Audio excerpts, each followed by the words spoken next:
Bem-vindos ao Porta de Hangar.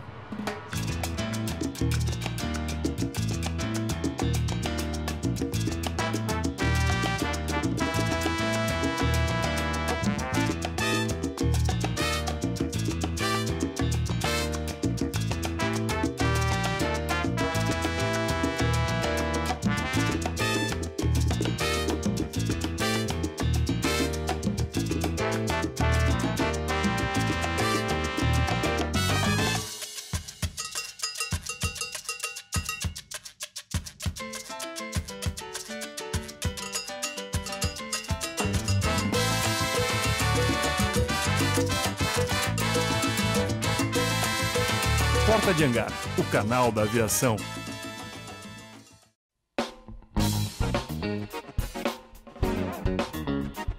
Olá, eu sou Ricardo Beccari, sou fotógrafo desde 1982, faço foto de aviões e publicidade. Pelo sistema Crowdfunding eu estou lançando meu livro Airplanes. Você pode ir lá na kikante.com.br, vai na aba de livros, procura lá o livro Airplanes. Você pode ajudar a manter a história da aviação viva. A história da aviação nacional e internacional. Também, se você quiser visitar minha página, vai na beccarifoto.com.br. Muito obrigado pela sua ajuda. Bem-vindos ao programa Porta de Hangar, que vai todas as semanas pelo canal YouTube.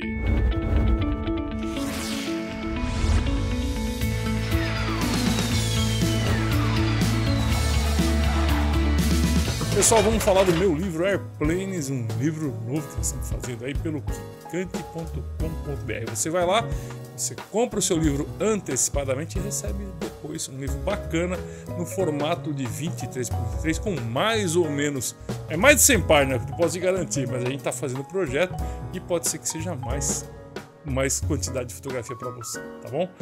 Aproveita e dá aquela badalada aí no sino do Porta de Hangar, divide esse programa, fala com as pessoas, participa. O programa é gravado, mas a gente estreia o programa e você pode participar do chat ao vivo, conversando inclusive com o nosso convidado. É bem legal participar. Aliás, o nosso convidado é Valdir. Que mês, não, bicho? Só mulher bonita nesse programa. O que você acha, Valdir? Linda. O Valdir não gosta muito, mas ele acha elas lindas. Mas legal, gente. As mulheres estão participando em peso aqui no Porta de Hangar e é uma honra, um prazer. E hoje não pode deixar de ser diferente. Nós estamos aqui com a comandante Iana Torresan. Bem-vinda ao Porta de Hangar, comandante. Olá, Beccari. Uma alegria estar aqui. Obrigado pelo teu convite. A alegria é nossa de ter você aqui, receber a Iana. Ela é casada com meu amigo José Cláudio Torresan, piloto também, um casal de piloto. Como é que é essa coisa de casal de piloto? Como é que se encontra? Olha, no começo a gente tinha uns desafios aí, mas com o passar do tempo a gente foi entendendo como é que era. A gente é parceiro, amigo. E no final tudo deu certo, né? Um apoia o outro e muito gostoso. Que legal! Como é que começou essa história de ser piloto? Nossa, Beca, começou em Belém. Eu sou natural de Belém, sou paraense.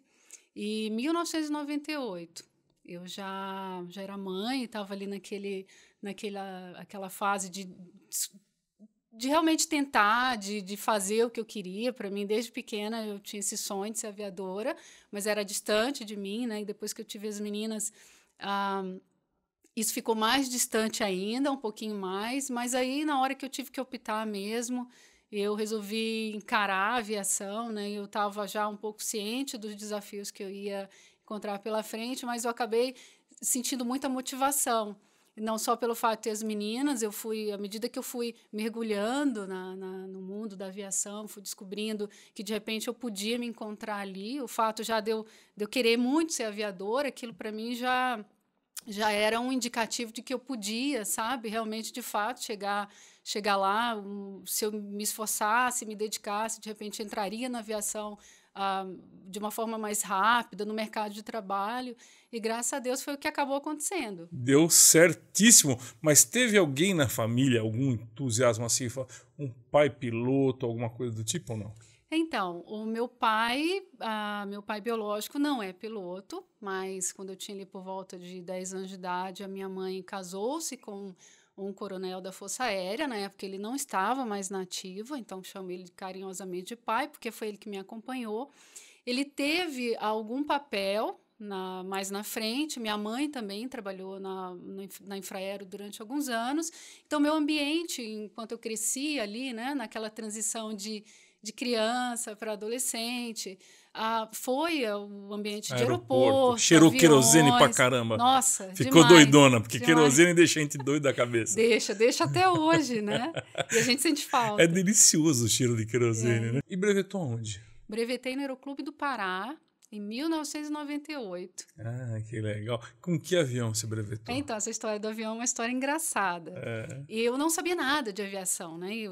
Como eu não tinha ninguém na família que pudesse me introduzir ali, eu encontrei um colega meu da escola e um dia a gente se encontrou em ambiente de colégio e aí a gente conversando, o que você vai fazer, né? E aquilo outro, você terminando a escola, você vai para a faculdade, isso. E eu comentei com ele desse meu sonho de avião. E ele já andava no Aeroclube. Ele falou, poxa, que legal, eu ando por lá, eu estou pensando em fazer um curso de piloto e eu vou te levar lá para você ver como é que é, né? Que legal. Beca, eu fui, né? Primeira vez que eu piso no Aeroclube na vida. Não sabia nada. Nada, não sabia nada. E aí chegou um momento, eu fiz um tour, né, pelo aeroporto, pelo Aeroclube, pelo aeroporto, que antigamente ficava no antigo Valdecans, né, no Júlio César, o Aeroclube do Pará ficava ali. E eu fui conhecer os aviões, chegou a parte de conhecer os aviões, né? E aí, quando ele me mostrou Bueiro, Paulistinha, para mim avião era avião da VASP, né? Os breguinhas. Você quase desistiu. Não, eu fiquei... Eu não acreditava que eu tinha que voar, né? Não tenho nada contra. Não é isso, é que eu não conhecia nada mesmo. E aí, toda sem graça, sem jeito, eu perguntei, né? Quando todo mundo se afastou, eu perguntei ali para a secretária que estava fazendo o tour conosco, falei assim, escuta, não tem, assim, um avião um pouco mais parecido com aqueles grandes? Ela falou assim, como assim mais parecido? Eu falei, aqueles que tem 3 rodinhas, sabe? 2 atrás e uma na frente. Olha o medão, gente, do Paulistinha. Mal sabe ela, hein? Não sabia. E aí ela falou, olha, a gente até tem. Aí me mostrou o Tupi, né? Aí eu falei, ufa. Olha que alívio. Eu falei, ufa. E foi assim. Então, na verdade, eu acabei fazendo Tupi. A hora era um pouquinho mais cara, né? Então, eu tive que juntar ali um dinheirinho a mais. Mas eu fiz no Tupi. Bom, então o Aerococos bateu em você e teve uma hora que você falou, bom, vou ser profissional, né? Porque deve ter ido para uma aviação executiva, comercial. Como é que foi o começo? Então, quando eu decidi entrar na aviação, eu já fui focada na aviação profissional. Aliás, como foi meu primeiro contato com a aviação, com o voo, já foi pensando na minha vida profissional, na minha carreira. Eu não tive legal. Aquela coisa de curtir a aviação. Não teve dúvidas? É que naquela altura eu precisava disso. Né? Eu já era mãe, então eu precisava entrar no mercado de trabalho quanto antes. Né? Que no meu entendimento, independentemente do que eu fosse fazer, eu tinha que ser algo que me trouxesse um resultado rápido. E eu estava entrando ali na aviação, eu não tinha muito, ainda bem, né, que eu não tinha muito conhecimento dos desafios que viriam pela frente, mas essa vontade de fazer logo as coisas acontecerem, esse desejo todo eu tinha, né? Então, a minha mente ela já foi programada para isso. Eu fui pensando sempre na minha carreira profissional. Eu nunca vi aviação assim como, apesar de gostar, como lazer, sabe? Aquela coisa de frequentar aeroclube, isso não era a minha realidade. Mas voou no aeroclube fazendo hora de voo, esse tipo de coisa, não? Então, não. Eu tive uma história muito particular que eu não sei se é da época, porque hoje as coisas já mudaram muito na aviação, ou se do lugar da aviação que tem lá no Pará, por exemplo, né? Que é uma aviação um pouco distante do que a gente vê por aqui. Hoje, talvez não muito, mas em 1998 eu acho que sim, que foi. Assim que eu tive uma passagem muito rápida pelo Aeroclube, né? Eu brevetei em 98, início de 98, e início de 99, eu já estava com PLA teórico. Nossa! Então, tamanha era essa vontade de fazer. Então, eu fui fazendo, eu fiz as horas, na época eu podia fazer PC e FR Multi antes de checar o PP. Tudo lá? Então, tudo lá, tudo no Aeroclube. E eu achei, esse ano eu lembro que era um ano de campanha, teve isso, de campanha eleitoral. E surgiu um avião, uma oportunidade para eu fazer as horas de comando que eu precisava para checar o PC. Foi uma sorte que você teve, né?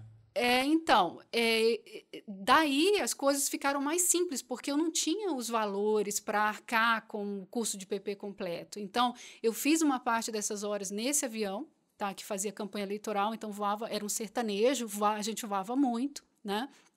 E fiz uma parte, fiz o simulador no Aeroclube e fiz uma parte num Cênica.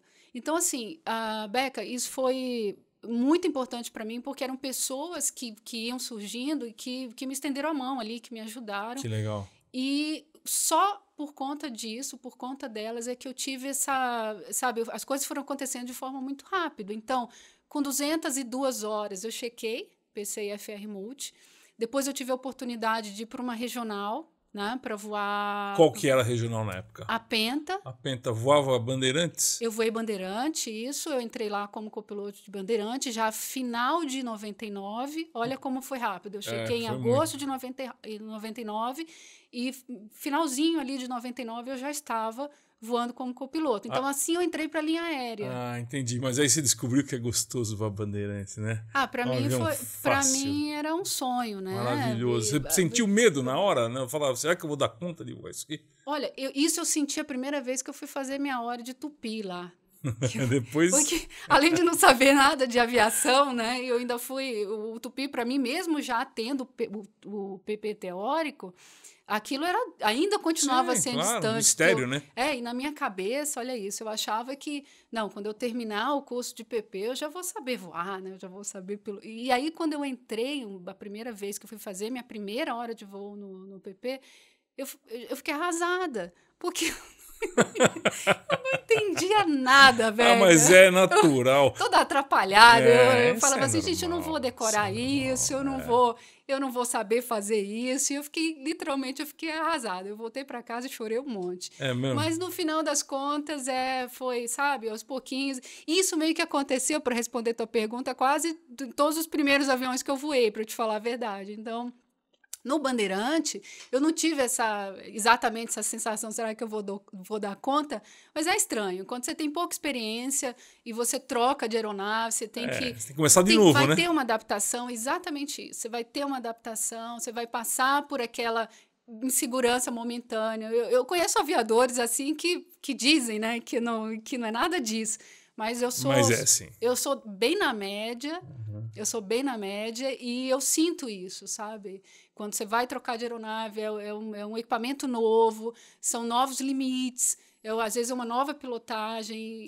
Olha, segundo boatos aí pelo mercado, ela é bem na média alta, tá? Não é na média baixa, viu? Fica entendendo isso. E depois do Bandeco, voou o que mais? Veio Brasília. Brasília parece um Boeing descendo, né? Aquilo é uma máquina. Veloz. Adoro aquele avião. Eu voei o Brasília. Depois do Brasília, ainda lá, né? Era uma outra regional, bem menor que a Penta. Era Meta Linhas Aéreas. Depois eu tive a oportunidade de fazer a seleção na Varig, Fundação Rubem Berta. A nossa Varig maravilhosa, né? Isso, uma pena que fechou. E acabei... uma pena. Acabei indo voar 145, Embraer 145. Rio Sul? Rio Sul, Linhas Aéreas. Fui base São Paulo e Rio de Janeiro. Mas fiquei ali menos de um ano. Que pena, fechou. Começou toda aquela crise, as empresas, enfim, não suportaram, e o grupo foi diminuindo, e eu fui logo licenciada, como eu era da última turma, acabei sendo uma das primeiras, né? Valeu pela experiência de um ano, aproveitou depois do avião na carteira. Valeu demais. Nossa, valeu demais. Foi o primeiro contato que eu tive com a aviação aqui, né? Isso foi importantíssimo para mim, porque isso me abriu portas, muitas outras portas. Eu conheci outras pessoas. Aliás, Beca, todos os steps, para mim, foram pautados por pessoas que eu encontrei e que me estenderam a mão. Olha que coisa engraçada. Você é iluminada, então, hein, menina? Eu tenho até uma história para te contar que é bem curiosa. Quando eu voava Bandeirante, eu era copiloto de Bandeirante e, nessa altura, eu estava baseada em Santarém. Eu sofri um acidente em casa, eu tropecei, e, para resumir a história, eu perdi a unha do pé. Ai! Eu tive que extrair, E, obviamente, que eu não podia calçar sapato, né? Foi voar de chinelo. Então, não, escuta essa. E aí eu pensei, bem, eu vou ter uns dias de folga, porque, imagina, como é que eu vou voar sem sapato? Eu não podia calçar sapato. E eu liguei na escala e avisei a empresa e ok, eu estava fora de escala.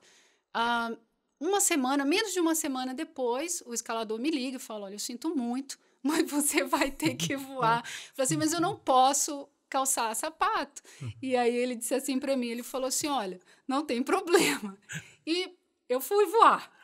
De chinelão. E nesse voo, eu me lembro que era um voo, eu tinha que ir, dentre os lugares que eu tinha que ir, eu tinha que ir em Parintins em algum momento e voltar para Santarém, né? E aí estava eu lá, de Havaiana, com o dedo enfaixado. E fui voar, copiloto de Bandeirante. E nesse voo, tinha um cara que depois ficou muito meu amigo, que era da Embraer. E ele era alguém importante do setor de vendas. E ele estava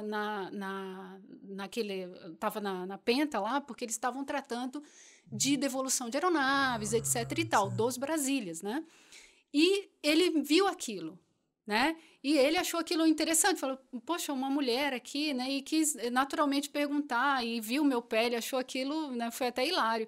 Mas aquilo marcou de alguma forma. Mas, acho que uns 2 dias depois, eu fui no hangar, porque eu voava Bandeirante, mas eu já estava fazendo ground school do Brasília, né?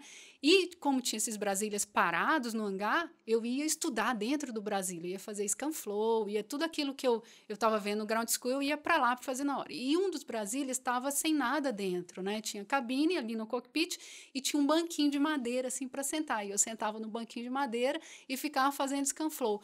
E numa dessas ele entrou no avião, porque ele estava fazendo vistoria com outras pessoas e tudo mais.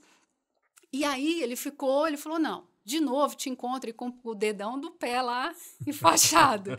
Ele falou assim, não, você merece estar em outro lugar. E ele disse assim para mim, eu vou te ajudar.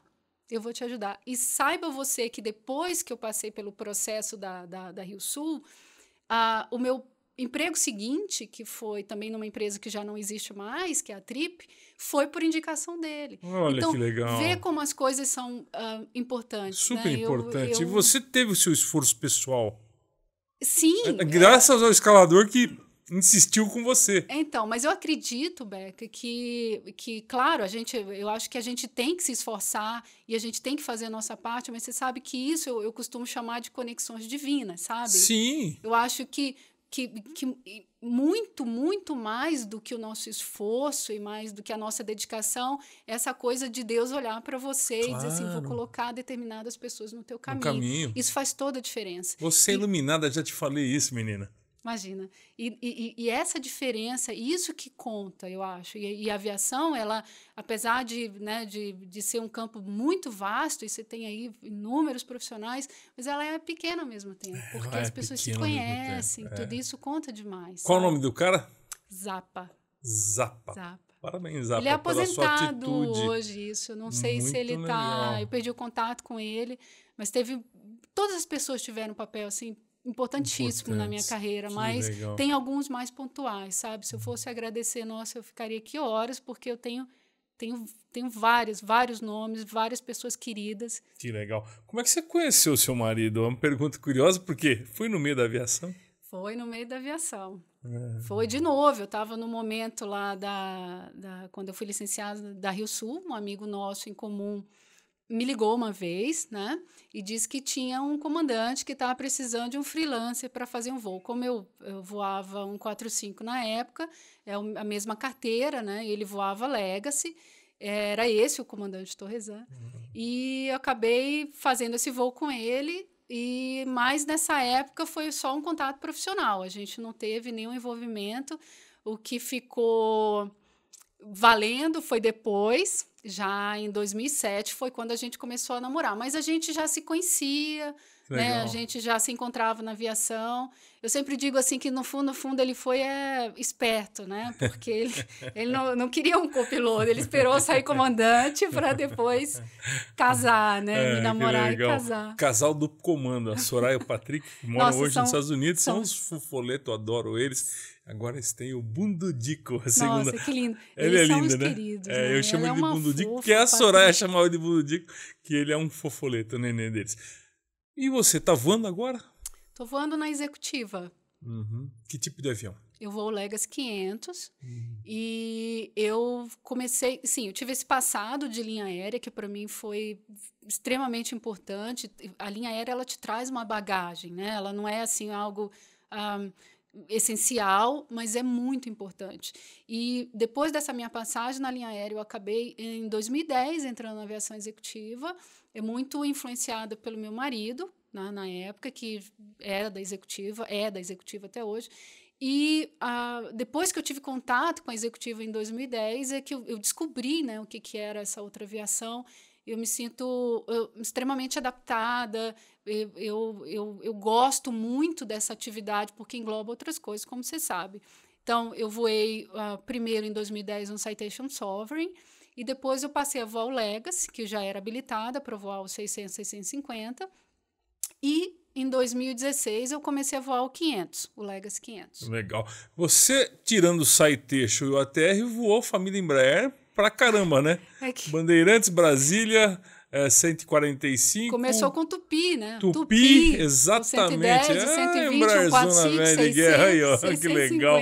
E agora o 500. Formando, né? as pessoas. Garota Embraer. Garota Embraer. Você teve... É uma pergunta meio clichê, mas sou obrigado a fazer. Teve aquele momento que você estava lá na esquerda, voando, e veio o passageiro e falou... que sabe que tem gente que é besta, né? Mulher voando, que absurdo, eu não vou subir nesse avião. A Soraya teve esse pepininho aí, ela teve que se trocar de lugar com outro colega dela, porque a mulher disse que não voava com ela na esquerda. Olha que absurdo. Então, eu tive uma situação parecida quando eu era copiloto de Brasília. Eu estava pousada em Altamira, e a cabine sempre fica fechada, né? Geralmente, depois que a gente pousa, o comandante desce, aí você fica ali na cabine preparando a próxima etapa e tudo mais. E eu não sei por que a comissária deixou a porta aberta e o embarque foi dado, e eu tô ali fazendo as minhas coisas, de repente eu ouço uma mulher falando, né? Uma mulher! Ah, que é isso, que decepção. Uma pergunta, e era o seguinte... O que essa menina está fazendo sentada ali, né? E a comissária, cheia de poder, assim, falou, essa menina aí é quem vai pilotar o avião. E a passageira ficou enlouquecida.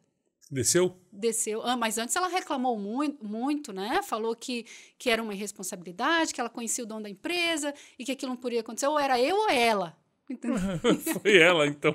Ela caiu fora. Ela desceu. Desceu mesmo, não foi? Não foi no voo. Que absurdo. O único problema de mulher é se tem guia, mas como não tem guia na pista, não vai ralar a roda, rala? Não rala. E então outra coisa também, graças, a gente não precisa estacionar, né? Claro, não precisa, é brincadeira. Não precisa fazer baliza, não né? Parquear precisa, mas é tudo pra frente, né? Mas tudo pra frente. Falando em mulher, eu preciso te dar os parabéns, que agora eu sei que você é presidente da AMAB, Associação das Mulheres Aviadoras do Brasil, é isso? É isso, obrigada. Que legal. Você foi candidata agora? Quanto tempo faz? Na verdade, a eleição foi agora, né? Tem poucos dias. E a nova direção administrativa começa a partir de 1º de maio. Então, a gente assume a partir de 1º de maio. Então... Nossa, para mim foi... Quem fez o convite foi a Kalina. A Kalina, comandante Kalina. Que você conhece, isso. A Quem é sua vice? Pioneira é a Simone Vaz, Simone que você Vaz, também conhece. Amor de Deus, adoro ela, já veio aqui. Então. Grande piloto de helicóptero e plataforma, orgulho para mim. Nossa, para mim também. Então, Simone está também na diretoria. Temos a Sandra Coelho, tenho outras mulheres, meninas fantásticas, tenho a Bárbara, Caroline, Gabi, enfim, as meninas, umas que estão começando... Mulherada tá lá em cima. Se um homem quiser entrar lá como associado, pode? Pode, por que não? Se uma mulher lá dos Estados Unidos quiser se associar, pode? Pode, a gente não tem só aviadores, né, e não só mulheres, então é bom que a gente fale isso também, se você deseja apoiar, se você deseja... contribuir de alguma forma, você pode se associar à MAB, você pode ser um colaborador, você pode ser um ajudador, você pode ser um inspirador, enfim, você tem N opções.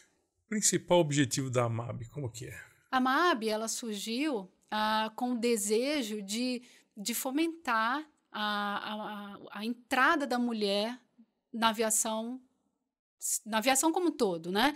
Então, assim, dá suporte em várias áreas, né? Desde o início até mais tarde na carreira. Então, criar meios, né? Criar network para que as mulheres ingressem na aviação. Pergunta que eu faço para todo piloto. Troca de cueca.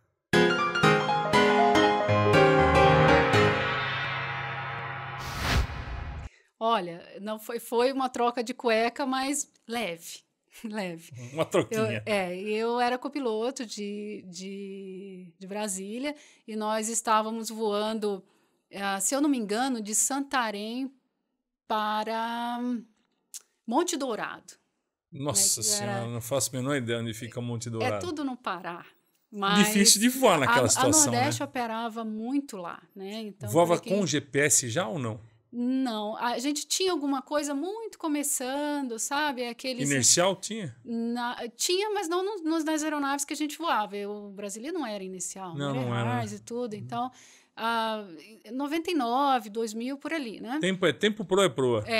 E nessa etapa, a gente fazia um voo, era um voo de fim de semana, que era um voo trabalhoso, porque o avião estava sempre lotado, ali você sabe que é muito quente. Calor, isso, exatamente. É muito quente, então, bem particular. E muitas vezes a gente tinha que sair com muito mais combustível, porque onde a gente pousava não ia ter aquelas coisas, né? E essa etapa, por incrível que pareça, era a etapa que mais a gente estava leve, né? A gente já estava ali aproximando o nível de cruzeiro, e então a gente teve, na verdade, a gente está voando ali, e aí, de repente, um dos motores perde potência, assim, uma perda brusca, sabe? Brasília. E aquilo causou estranheza, porque você olha ali o motor, mas o motor não apagou, né? E conversa vai, conversa vem, o comandante pediu checklist, aquelas coisas todas. E aí, por fim, ficou aquela dúvida, poxa, mas o motor não apagou, o que a gente faz? O que faz isso? E engraçado que a manete de potência ali, ela não respondia, né? A gente punha ela para frente, mexia ali e nada acontecia. O motor, ele perdeu, é como se você tivesse perdido as conexões ali da manete com, enfim... Mas com o motor, a potência no ouvido sumiu também ou não? Não, então, sumiu, porque você tem o Brasília com aquela pá de hélice gigantesca, você percebe. Né, que o motor perdeu potência, ele ficou como se estivesse em idle ali e a gente não tinha mais controle. Né? E aí, o comandante, a gente conversando, eu me lembro que ele perguntou, o que você acha? A gente corta ou não corta? Corta ou não corta? E a gente indo para Monte Dourado. A gente conversou e achou, e o comandante decidiu que a gente tinha que cortar aquele motor. Então, a gente, na verdade, não teve exatamente monomotor, a gente cortou por prevenção, seguindo ali o checklist. E a gente prosseguiu com o motor. Enfim, a aproximação ele fez, a etapa ele fez e tudo mais. Foi ótima, foi perfeita. Mas quando a gente pousou, ele virou para mim e falava assim, eu não estou conseguindo mais usar ali o rudder. Ele estava literalmente com a perna tremenda. Imagina. E eu muito mais. E aí ele disse ali para mim, falou assim, nossa, eu nunca tinha tido problema nenhum em avião nenhum. Essa foi a minha primeira pane que eu tive. Então, a minha primeira também, né? Mas foi legal ele compartilhar com você. Isso foi muito legal, sabia? Apesar de em nenhum momento eu percebi ele inseguro, mas depois que a gente pousou, ele estava visivelmente assim, mexido, né, com aquilo tudo. Então, é bom que se fale isso, porque tem determinados momentos que a gente sente, é óbvio que a gente tem todo um procedimento para cumprir na cabine, a gente sabe o que faz e trabalha ali com o racional, mas depois você entende a situação de uma forma diferente, você vê que o teu corpo reage de forma diferente. Claro, mas isso aí chama-se CRM, o que ele fez, né? O que, gente, é muito importante, vocês viram agora a Tereza, comandante Tereza, passou aqui no Porto de Hangar e falou sobre esse assunto que é muito importante. Ela é expert nesse assunto. Ela é super fera. Iana, obrigado por você ter vindo aqui no Porto de Hangar. Foi um prazer, uma honra enorme. Eu quero que você volte mais vezes, porque o tempo aqui voa. Beck, eu que te agradeço. Eu fiquei muito feliz com o teu convite. Para mim é sempre muito alegre e muito satisfatório falar desse comecinho, falar de coisas que são importantes para mim e de incentivar aí as meninas, né, principalmente, a entrar nesse mundo fantástico da aviação. E agora com a MAB mais ainda, né, a gente vai iniciar o trabalho em maio eu e as meninas lá, e quem fundou e quem já vem fazendo trabalho maravilhoso. A gente tem ideias novas, tem novos projetos, vai ser muito legal. Então, eu te agradeço pela oportunidade e eu já estou ficando sócia aqui do programa. É um prazer. Vem tomar café aqui. O Valdir serve um cafezinho bem gostoso pra gente e é uma companhia muito boa, sou muito agradável. Olha, o café é gostoso mesmo, hein? E Viu? com bolinho de laranja. Perfeito. Aí é que eu não legal. saio mais daqui. Obrigada. Imagina, Obrigada de obrigado verdade. você. Pessoal, clica lá no like, balança o sino do Porta de Hangar, divide essa conversa, participa do programa. A gente é gravado, mas no dia que a gente solta o programa, você pode participar ao vivo, falar como convidado, é muito legal. Passa lá e bate um papo com a gente. Um abraço para vocês, até o próximo programa. Valeu!